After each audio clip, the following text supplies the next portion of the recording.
Welcome to the Athletic Skills Podcast, the show where we help sports coaches and PE teachers learn how they can impact their athletes' movement and physical development in a fun, practical way.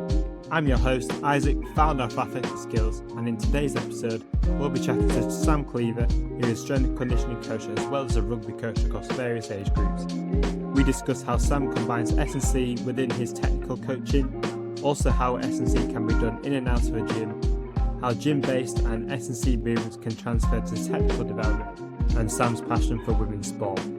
Don't forget to subscribe, leave a review if you enjoy the show. Now let's get started. This podcast is brought to you by Brendan Chaplin Business Coaching. Brendan guides coaches and service-based entrepreneurs to deliver their best work, build a seven-figure lifestyle and performance business, and create a life of freedom. I started working with Brendan in September 2023, and it's been a great journey since I started working with him in launching my own business, Athletic Skills. Brendan has been fully invested in me and is a great person to chat with, to share ideas, and has vast knowledge and experiences to share also. The reason I picked to work with Brendan is that he has done it himself, launching businesses, and has a similar background to myself in S&C and wants to live a life that you want. If you want to speak to Brendan on how he can help create a life of freedom and guide you on that journey, get in touch with him by one of the methods in the show notes and DM him the word coach, and he will start the conversation. You won't regret it, and there's a good chance it might just change your life too. Hi everyone, welcome to the Athletic Skills Podcast, and I'm delighted to have Sam on board for this episode. So welcome Sam, thank you very much for your time. No problem, Isaac, happy to be here. Thank you for the opportunity. And from speaking to you before, Sam, and known you for a while, it sounds like you've done a lot of few different roles. So just want to share your journey to where you are now and what you're up to at the moment as well. Yeah, probably my sporting journey in terms of the coaching side started just after I finished my BTEC course at Myerscough College. Wasn't sure where I wanted to go. I knew I enjoyed sports, wasn't sure about a career. I actually started coaching with my friends from my local rugby club, helping with his brother's team. He asked me to come down, and it's gone from there. Then really spent a few years coaching with him. And then going through university, a little deviation away from that, working on cruise ships abroad, but still doing like sports activities, so a different market area. And then came back doing my master's degree, Leeds Beckett in the S&C side. That was like my first real dabble into strength and conditioning. And then started working with the women's football team at Beckett, which got me opportunity to work with Brighouse Town's women's football club, which is now Halifax Women. That was a great environment to kind of learn it on the job a little bit more, and with a different demographic than I'd ever worked with. And then after that, I'd also been working in schools as a PE coach as well. And then coming back now to Myerscough College, where I've been for the last 3 years or so, as a part-time rugby coach, doing a bit of the S&C, with working with some of the SAIL coaches that do come in for the academy lads that we do have at the college. And then 2 years ago, started as head coach for Preston Grasshoppers Women as well alongside of that. So quite a few roles all going at once at the moment. And that's where I am at the moment. And hopefully next season, looking for a really good season with the women. And again, looking to push the lads there at Myerscough to better themselves a little bit more and see what we can achieve next year. It sounds like you have a lot of different hats on when you're going throughout the day and work with different people. Oh yeah.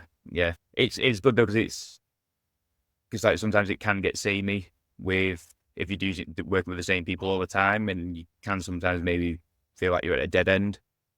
But with having those different roles, it can be a little bit stressful, like you're juggling a lot of balls. But when you see the results coming out from one job, results coming out from another job, then you think, you know what, it's all worth it what you're doing, and you're doing it to see those people progressing, developing, and see them enjoying it as much as you are.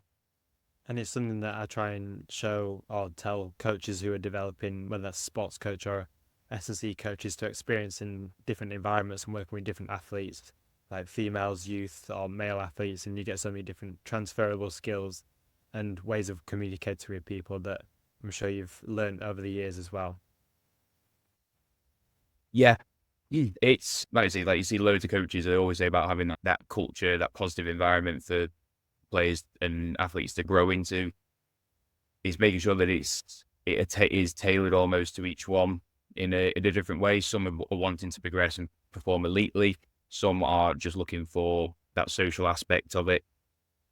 And it is almost like trying to integrate that as much as possible too, is that you can still perform well, but you can still achieve your own separate goals, the ones that want to win, to get better and hopefully then move on to bigger, better things, going and play in national 2 and above rugby level. And some who just want to stay at their club at like level 7, level 8, you can still win and perform well and still have that enjoyment side or having that elite side of things as well to it as well. So I think it's important that as much as you make your culture of a team, it's also making sure that they understand that they can still achieve what they want to, even if half the team want to do one thing, half the team want to do the other. As long as you've got that collective mindset, then you can still do that. So let's dive into a bit around your technical coaching work and S&C coaching, how you combine the two together. So it's something that I'm trying to show sports coaches and PE teachers around how that can really enhance their coaching and their physical development of their athletes as well. So just want to discuss around how you maybe use the two different hats that you wear on S&C and technical coaching and how that really helps you and your athletes. Yeah, to put everybody at ease, it doesn't come overnight. So don't worry, it doesn't have to be done in one hit and you'll be an expert at it. It does take a lot of time. I'm not perfect at it, and I don't think there'll be many people who say they are perfect at it as well. A lot of communication with the S&C guys at Sale Sharks about what they do, other S&C coaches that I've spoken to as well about what they do in terms of their warm-ups, and bringing that aspect into the sessions that are in the gym and sessions that are on the field. And I think that's probably the thing that I've progressed more over the last 12 months anyway. The warm-ups are looking at those key movements. Any of those kids that were at school, like me, when we did tumbling and stuff and the gymnastic stuff at school, couldn't do it. It's actually important so that it's something that you stick with a little bit, because those movements, being able to move your body, is just as important as actually lifting the heavy weights that you get in the gym. Being explosive in the gym, doing the plyometrics are probably just as important as actually doing the strength side in the gym as well. So incorporating those little movements in the warm-ups all the time, start to build those good habits, start to hopefully reduce those injury risks, and just generally hopefully make them move better and a lot more, feel more like they are an athlete, rather than thinking, I lift big, I do this, I do that, I'm an athlete. But actually being able to move properly, being able to look after themselves, things they can do on their own, rather than having somebody there critiquing and helping them with how they lift the weight and possibly saying that's probably not right, we have to dial back. If you're able to give them that kind of blueprint, some of the things we do in the warm-up, doing bear crawls, bear to crab, forward rolls, pogo jumps, something that's really simple and basic. Once you've seen how to do it once, you know how to do it properly, the things that can help you develop as an athlete pretty quickly, just by those movement qualities more than anything that you probably would do lifting heavy deadlifts, etc. in the gym at times. And those fundamental movements that you mentioned there, you can do them on the field or you can do them in the gym, and you don't need any equipment at all by the sounds of it. So even in your technical coaching, it'd be a great and fun way as well to warm up prior to that. Just want to dive into a bit more of what that may look like and what fundamental movements you may be looking at developing for those youth athletes. Yeah, probably similar things. So like looking at the bit of running mechanics, how they strike in the floor. So like high knees, obviously we're getting movement, driving the legs up as they would want to try and drive, particularly in rugby, driving through the contact, keeping the legs moving. Some of the movements as well aided towards like hamstring health, how the hamstrings can deal with and the impacts on the ground. So you might get them doing marches, so they're forcibly trying to push their foot into the floor, generating that force, and then you might progress that into that A marches, A skips, and progressing it along. Other ones as well, again, that hip health and mobility, so hip lock movements, so lunges, push, bring coming up into that position, hip lock RDLs. And then other movements such as, like I said before, bear crawls, getting them to do it forward, sideways, backwards. For some, it's probably a little bit more applicable than others, but again, you're looking at that quality of movement. How can they control their body when they do those movements, if they're not able to control the body, is there something then we need to maybe look at a little bit more in the gym, core strength, core stability, possibly even releasing some tension within the joint somewhere. So whether they've got a little bit of hip tightness, can we release that next time we see them in the gym? And then again, the plyometric stuff, low level, lots of contact, but minimal time on the ground. And then that stability as well, single leg landings, getting them to actually do more. The ones to do single leg into then double hop to then swap through the legs. So that coordination, that balance, can we do it from one side to another? Again, that replicates something that they probably do on the pitch where they're maybe looking to step somebody. They might hop on one leg onto that same leg and then they change direction. They're going off the other leg this time. So it's other things like that. They might not realize it as they're doing it, but I know that's something that hopefully in the game, that could be the difference from them getting past somebody through a space compared to them being tackled where they maybe have in the last couple of games before. So yeah, usually following that, the ramp protocol, usually get the heart rate up, activate it, mobilize it, and then potentiate it and add that in as like a fun game. Give them, so one that I did yesterday, 3 different color cones. I'll give you a code. You got to touch that cone, touch the next one, touch that next one, beat your partner, finish, make it a little bit of fun, interactive as well, as much as it is about engaging them and making them better athletically and developing those qualities. There's nothing to say you can't make it fun and competitive as well. They're all playing in sport. They all want to be competitive. They all want to beat the mates. So why not add that in as well to make it better for them? No, I completely agree. And I think the more they're having fun, they'll learn as well and they'll want to come back again and there'll be more engagement and intent when they're moving as well. I just want to dive into a bit more about the bear crawl that you mentioned there, because I'm a big fan of animal movements and the power that they can have in terms of strength and physical development, but also learning to move. And it's a great way for young kids as well to learn and have something to relate to rather than you demoing or describing an exercise. Just want to describe a bit more about the bear crawl and what that can give you in your coaching and how that can develop an athlete.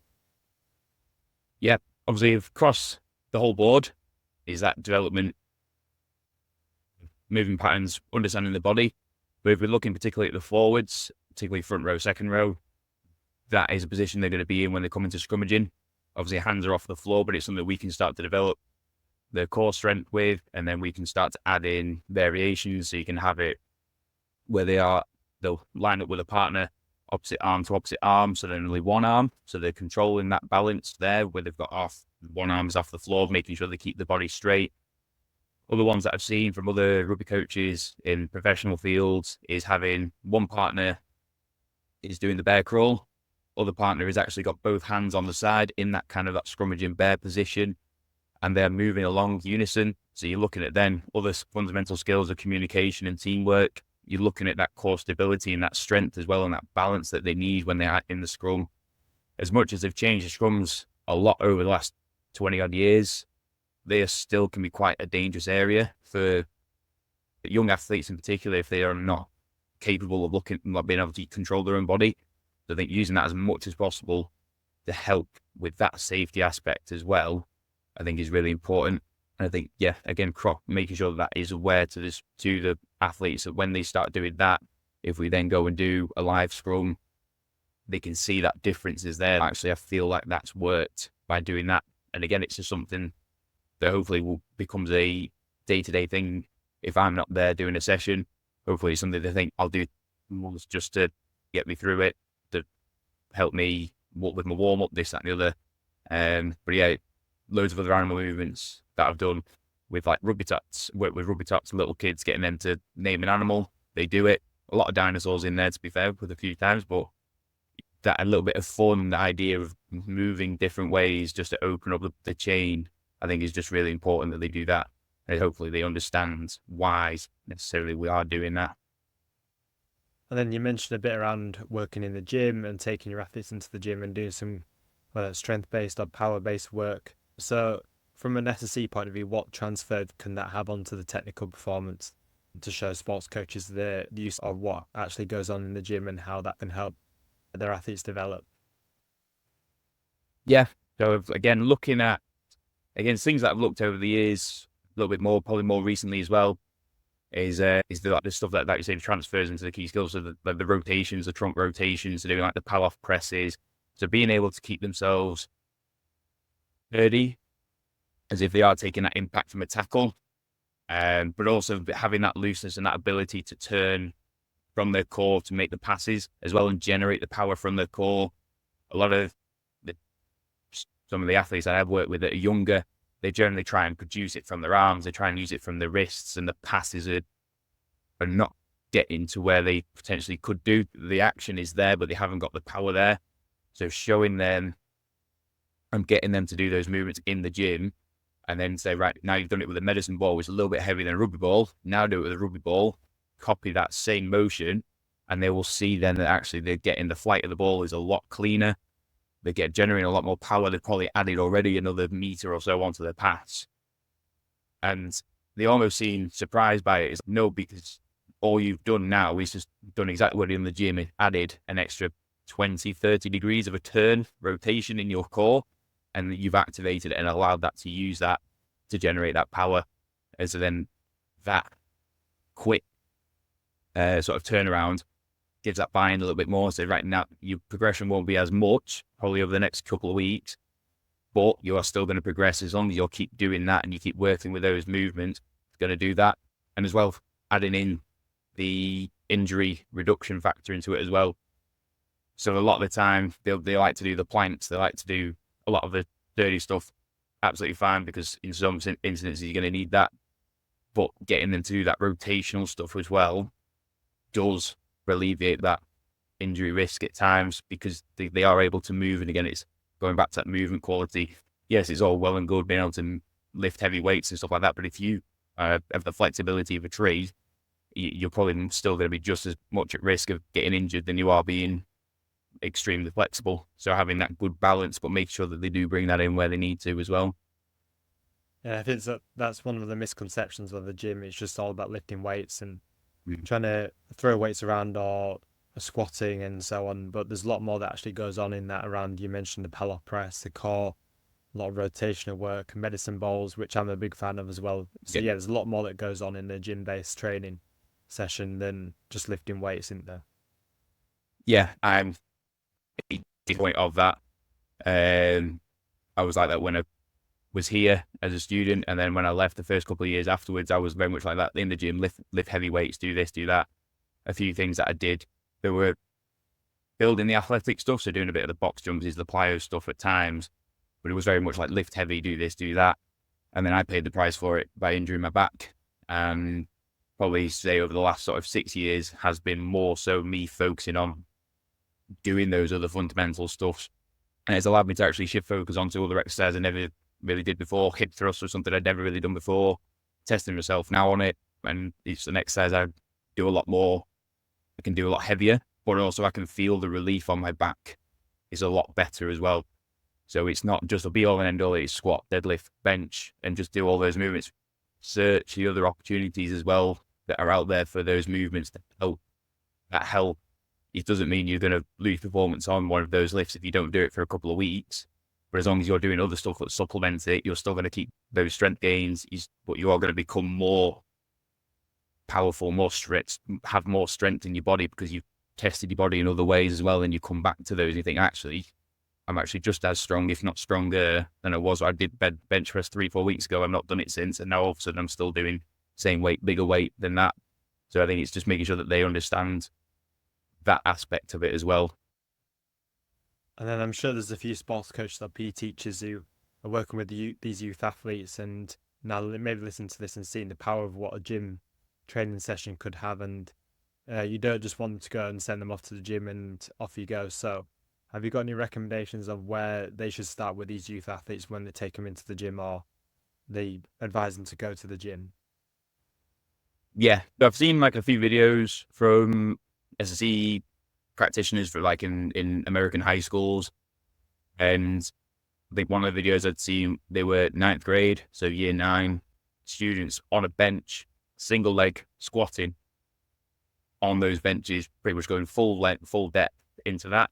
And that's not obviously say a starting point, but that is an idea of where like the way you want to start is body weight movements and getting them to understand how those bodies, so simply starting with 20 touchdown squats. So just a very low box, single leg, focusing on the hip movement. So just pushing the bum back, down, foot touches the floor, back up. It might only be, again, like a 30-degree bend in the knee, but they're understanding those different movements. They're understanding the hinge of the hip, and then the squat in the leg, touch the floor, and then they're doing those same movements.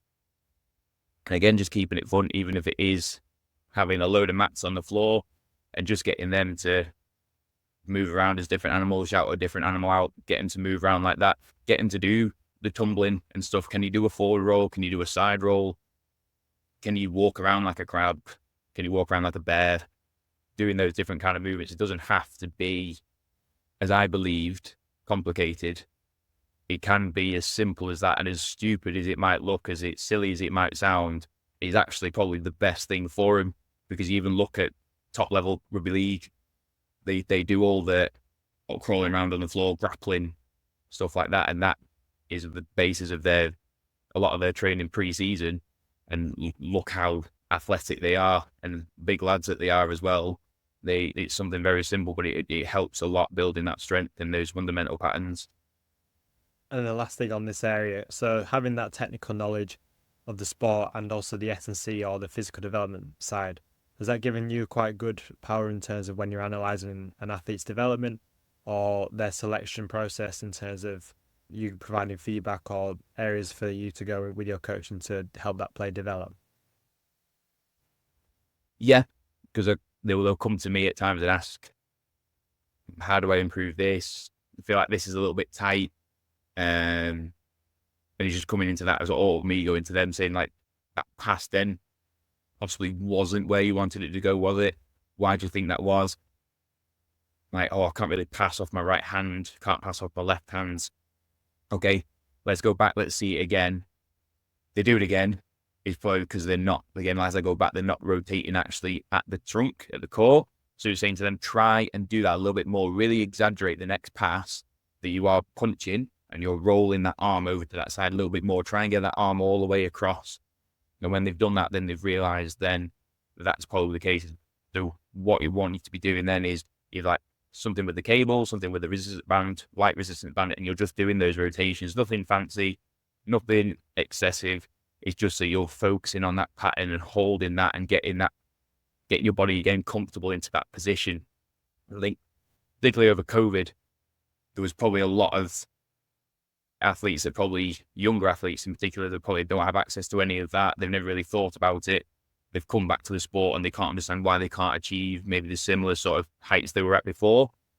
I think if they had that additional help of an S&C within the school or within their rugby clubs or sports clubs to analyse and see that as well, they have that technical ability as well as that S&C ability. They could probably say that is potentially where you're falling short if you've lost that little bit of that athletic quality that's now affecting your technical ability. So let's bring that back and work that back in.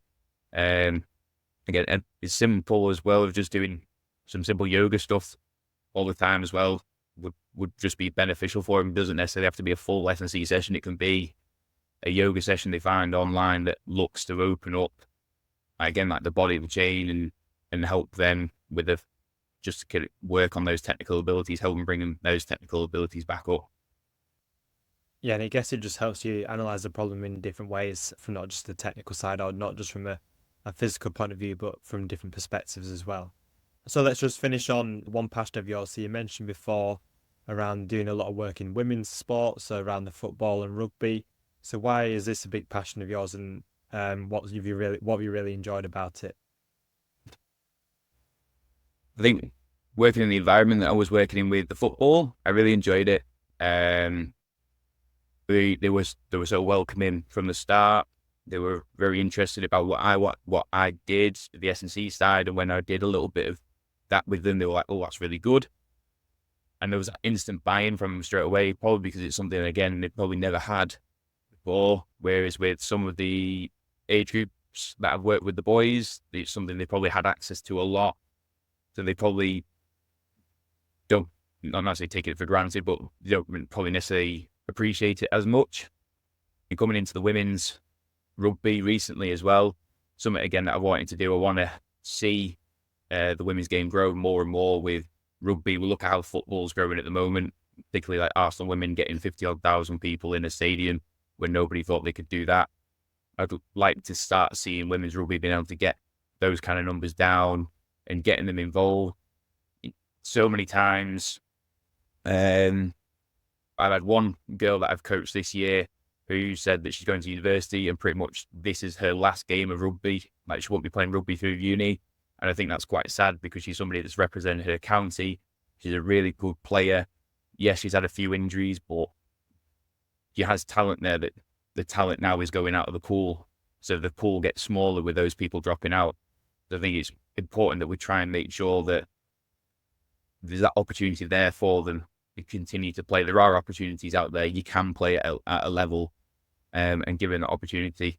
And it's just the desire from them as well. Last year we weren't in a league because we'd had loads of people drop out of the team. So it was building the team back up, and they did, and they possibly could. I was merely there just doing the sessions more than anything else. Everything else off pitch, they were organising themselves. They were trying to get things going, doing really well. And then we've gone into a league structure this year against teams that are well established, and we came in the top half of the table. That's really good. And again, they want to learn, they want to develop. Quite a few confused faces when I try and explain a drill to them sometimes, because some of them are very new to rugby, and I've, with my head, just think, yeah, I'm coaching people who want to play rugby. And then remember, actually, they only started playing rugby 3 months ago. So make sure I bring it back. And I think that's helped my development as a coach a lot more. How I explain things, how I use different demonstration techniques as well. So visual, audio, and also then the physical as well, and getting myself involved to show them how to do those drills and the activities. But it's something I've really enjoyed doing. It's something I want to continue to do. At the moment, one project I'm trying to do with MySco is to start a women's side of the rugby academy we have here. We've had a few people that have been interested, but not necessarily enough to start a team. But that is still my project, is I want to build that and create that kind of like hub for rugby in the north for girls and women as much as possible. And we want to try and take hoppers back up a few levels where they were a couple of years ago, and just give them their opportunities as much as possible, because I think it suffered too much, too long, with not having that backing, having that support as much as maybe the men's side has. And I think it's important that we try and do as much as we can. If we want to see our sport grow, we can't just sit there and say, oh, we want to see it grow, but then not do anything. We've got to start throwing people into it and helping them and using that. And as well, like, we followed one of the RFU's warm-up routines. There's loads of good S&C movements in it as well that you can take from that. And they all buy into it. The buy-in is just so let's try this. If they want to do it, they'll buy into it and they go for it and they give it all they can. And it's commendable, absolutely commendable. That's what they want to do. So it's something that I love doing, because I love coaching them and seeing how much they just want to do it. They get so excited when I say certain things like, so if we're going to do contact, oh yes, let's do it. Let's just go for it. And I have to actually almost hold them back a little bit. It's like, well, let's get ready first before we go hell for leather, because they just want to start smashing each other straight away from the off. It's like, we need to do this first before we get into that. But yeah, I enjoy doing it, and it's about time we start really giving them the opportunities that they need and they deserve. Yeah, and I'm sure your passion will resonate on them as well, and that's a great way to help get their buy-in for you as well. But yeah, like you mentioned, the potential is massive with the right funding and the resources available, especially in the rugby, but also a lot of other sports as well. Just the last thing to cover, have you got any recommendations to having working with the males and female side around differences in the ways you coach, or drills you might provide from in the gym or out of a gym point of view? So yeah, just any differences from the female and male population that you recommend. Yeah, I think research shows it quite a lot, and I'm sure that anybody who's worked in the sport exercise science industry for any number of years, or even the ones that are coming into it now through university, will see a lot of in the news recently about they're doing studies for lower injuries for women. And I think it's important that if you're working with women, that you focus on that as much as you possibly can, build that injury resistance as much as you can with the lower body. With the boys, feel like now more so anything is building up that buy-in and building up that fun side a little bit more. I think sometimes the boys' side can take things on a little bit too seriously at times, and you take that fun away from him. So I think with the boys' side is trying to bring it in a little bit more, the fun things, get him to be wrestling with the mates a little bit more, get him to do those fun movements, make him look a little bit silly and have a laugh. With the women, obviously, and the girls, yeah, similar sort of thing, but really focus on building that lower body strength and resilience as well, because from what I have done with them in the gym, when we've had opportunities, they've really seen the benefit. They've felt better for it, and is actually encouraged them to actually do more gym work outside of training sessions. I think a lot more of them are hitting the gym now than they probably were doing at the start of the season. So I think that's really good. So just simple things like that of just showing them the benefits and the fun side as much as possible, and you'll get such a better buy-in rather than trying to run it like a drill sergeant in that kind of style. They're definitely, those are my kind of recommendations, definitely. Yeah, I think you're relating to the ACL injuries there around the lower body side and the higher risk around the female athlete side as well. But big thing there, I think, to take away is you building their confidence as well to go in the gym. So it can be a daunting place for anyone really to go to a gym. So building their confidence in training on their own or outside of training with you is a massive win as well from your side. But from my approach from working in female sport, I think a lot of the program is similar in terms of the content, in terms of the exercises you might select. Like you mentioned, you might have a bit more emphasis on the ACL injury prevention with the female athletes, but taking that individual approach in terms of that athlete for male and female is a main way to go around programming for any athlete. But no, thank you, Sam, for your time. Really appreciate it. It's been great to chat and hear about your experiences and your journey to where you are now. If anyone's got any questions or anything they want to chat to you about, is there any ways they could get in touch with you? The opportunity to do it, I think it's one of those where you're always unsure whether you have enough information and experience to actually be on something like this. So I appreciate you letting me come on. Instagram is scleave_93. So I do post on there every so often. I've been a bit lax with that at times. LinkedIn, you'll find me on there, Sam Cleaver. You'll see me in my Hoppers t-shirt with a grumpy face, probably looking at it, but I was being more concentrated more than grumpy.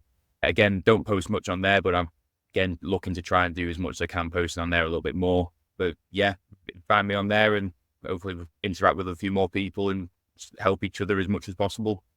Yeah, no, I'll put those details in the notes description as well, so people can get in touch that way.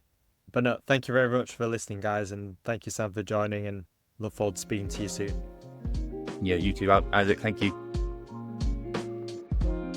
Thank you so much for tuning into this episode of the Athletic Skills Podcast. I hope you enjoyed our discussion and found it helpful in learning more about impacting your youth athletes' movement and physical development. If you did enjoy this episode, please take a moment to give us a subscribe and share to any other coaches or teachers that you think it may help. Also, if you have any feedback or topics that you'd like us to cover in future episodes, please feel free to reach out to us on social media or on the email in the description, and we'll be more than happy to try and tackle those challenges you are facing as a sports coach or a PE teacher. Thank you very much, guys, for listening. I look forward to speaking to you soon.